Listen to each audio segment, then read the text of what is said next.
So this is Wilson Air Committee boat. This is a short introduction. Right at the front of the boat you can see we have the cover on the floor at the moment. Just to the right of the cover, the most important pieces of kit on the boat: dustpan and brush, bucket and brush. Please keep the boat clean and tidy, wash it down after use. On the left hand side, or the port side, we have all of our flags, and in the grey box is the spare anchor. The boat anchor is in the bow of the boat, and there's a hatch on the foredeck to get to the anchor. You'll also see in the anchor box is the course numbers, and on the floor in the middle of the boat is the course board. When using the course board, it will go on the starboard side of the boat and just tie it to this handrail hanging over the side. In front of the steering wheel we have the boat electrics. We have a switch for the horn to turn the horn on, and then a spare, the wiper motor for the windscreen, masthead lights and nav lights. To use the horn you need to switch it on, and then on the deck just above here we've got the button for the horn on a long lead which will reach to the back of the boat. Just press the button. If you don't turn the horn on, you won't work. So that's the horn switch. We also have the manual for the boat sitting in front of the steering wheel, so if you forget any of this you can have a look at that.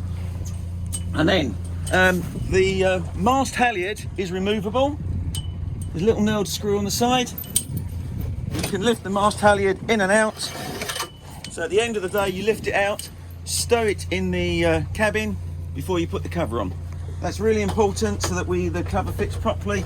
We try and keep the boat as dry as possible. You'll see that all the halyards are just tied around these cleats on the mast at the moment.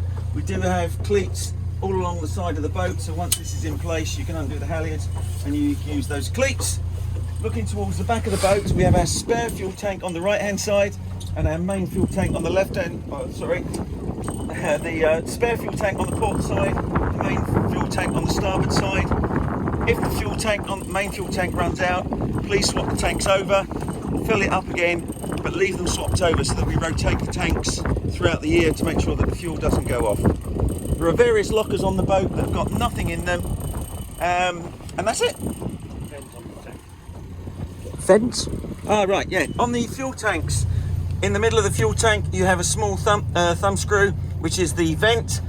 Before using the tank, make sure that the vent is open, and when you finish for the day, make sure the vent is shut. That stops moisture getting into the tank, and when we're running, it allows air to get into the tank, so the tank doesn't get a vacuum.